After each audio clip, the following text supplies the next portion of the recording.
السلام علیکم ورحمۃ اللہ وبرکاتہ۔ آج ہم آپ کو ایک بہترین کہانی سنانے جا رہے ہیں۔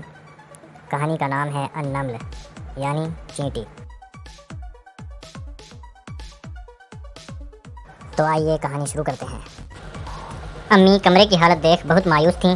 کپڑے فرش پر پڑے ہوئے تھے، بیڈ کی چادر آدھی اتری ہوئی تھی، کھلونے بکھرے ہوئے تھے، چپس کے پیکٹ بھی کمرے کے ڈسٹ بن کے باہر ہی پڑے تھے۔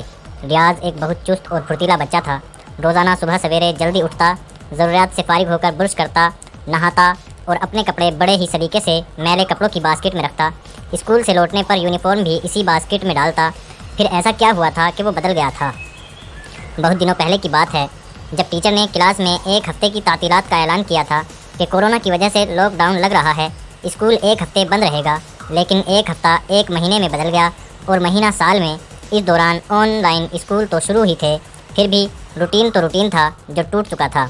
گھر رہ کر آہستہ آہستہ ریاض سست ہوا جا رہا تھا۔ صبح میں آن لائن کلاس ہوتی، بعد میں موبائل میں ویڈیو گیمز۔ ابو ایک ہی جگہ دیر تک بیٹھے رہنے سے اور گھنٹوں موبائل کے استعمال سے اسے تنبیہ کر چکے تھے، لیکن لاک ڈاؤن کے بڑھتے وقت کے ساتھ انہیں یہی لگنے لگا کہ بچہ آخر کرے بھی کیا۔ وہ کھیلنے باہر بھی جاتا، مگر سوسائٹی کے بینچ پر بیٹھ کر پب جی اور کار ریس جیسے ہی گیمز میں لگا رہتا۔ امی گزشتہ ایک مہینے سے پریشان تھیں۔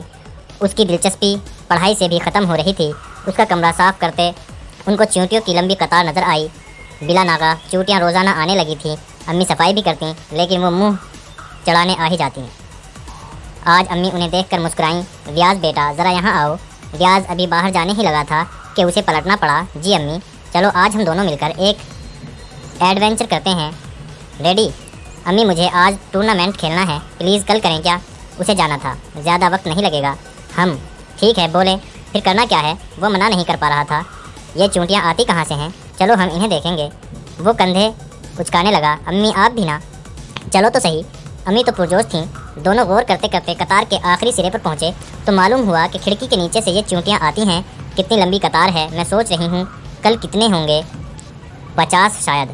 تمہارا محدب شیشہ لاؤ، دیکھیں تو کیا کیا لے جاتی ہیں۔ ریاض کو محدب شیشے سے چیونٹیوں کی حرکتیں دیکھنے میں مزہ آنے لگا۔ امی کہنے لگیں، پتہ ہے تمہیں، چونٹی کے نام کی ایک سورہ نمل کے نام سے قرآن مجید میں ہے، جس میں حضرت سلیمان کا قصہ ہے۔ جب ان کا لشکر آیا تب چونٹیوں کی سردار نے انہیں اپنے تحفظ کی اطلاع دی۔ ہاں مجھے وہ قصہ بہت اچھے سے یاد ہے۔ ریاض محدب شیشے سے مختلف زاویوں سے قطار کا جائزہ لے رہا تھا۔ اس قصے کا کئی جاہلوں نے مذاق اڑایا کہ اگر قرآن آسمانی کتاب ہے تو چونٹی کا ذکر کیوں کرتی ہے؟ بھلا چونٹی کی کیا حیثیت ہے؟ ریاض نے شیشہ ایک چونٹی کے قریب کر کے کہا، ہاں امی، اتنی سی تو ہے یہ، جسے ہم مار کر پھینک بھی دیتے ہیں۔ امی اس کی توجہ سے خوش تھی اور قرآن پر شک کرنے والوں کو ہنسی بھی آئی کہ بھلا چونٹی کی رانی بھی ہوتی ہے۔ پھر کیا؟ ایک عرصے بعد سائنس نے دریافت کیا کہ چونٹیوں کی کالونی ہوتی ہے، وہاں وہ سیکیورٹی کی تعداد میں بڑے ہی منظم انداز میں زندگی بسر کرتی ہیں۔ ان کی رانی ہوتی ہے۔ کالونی میں کچھ چونٹیاں سپاہی ہوتی ہیں، کچھ بچے سنبھالنے پر مامور ہوتی ہیں اور کچھ کھانے کا انتظام کرتے ہیں۔ کیا تم دیکھ رہے ہو کہ وہ کس طرح ایک دوسرے سے ملتے ہوئے آگے بڑھ رہی ہیں؟ وہ دلچسپی سے سن رہا تھا اور غور بھی کر رہا تھا۔ اس سوال پر فوراً کہنے لگا، ہاں دیکھیے نا، ان چونٹیوں میں بات چیت کرنے کا سلیقہ پایا جاتا ہے، اس لیے وہ کبھی ایک دوسرے سے ملے بنا آگے نہیں جاتی۔ پھر ایک چونٹی دوسری چونٹی کو بتاتی ہے کہ آگے کھانا ہے۔ اس طرح یہ سب دن بھر کھانا تلاش کر کے شام ہونے تک گھر لے جاتی ہیں۔ پھر امی دیوار کی طرف گئیں، یہاں آؤ، دیکھو کیسے کھانا لے کر چڑھ رہی ہیں۔ ریاض قریب آتے ہوئے کہنے لگا، دیکھیے کتنی چھوٹی ہیں اور کیسی دیوار پر جاتی ہیں، کھانا بھی تحفظ سے لیے جا رہی ہیں اور ایک دوسرے کی مدد بھی کر رہی ہیں۔ ہاں بیٹا، کیا اب تم اللہ کی اس ننھی مخلوق کی اہمیت سمجھتے ہو؟ یہ انسانوں کے گھروں میں آتی ہیں اور اتنی ننھی منھی ہمیں سلیقہ سکھاتی ہیں۔ اچھا، اب وہ امی کی طرف غور سے دیکھنے لگا، اور دیکھو کیسے لگن سے اپنا کام کرتی ہیں۔ کیا کبھی کسی چونٹی کو قطار کے درمیان سے کام چھوڑ کر یہاں وہاں جاتے دیکھا؟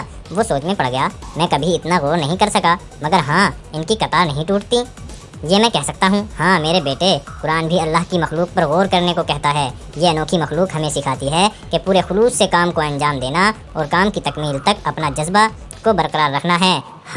اس لیے اس پر صورت بھی ہے۔ شکریہ امی، یہ ایڈونچر تو ڈسکوری سے بھرا ہوا تھا۔ مجھے خوشی ہے تمہیں یہ پسند آیا، لیکن کیا تم نے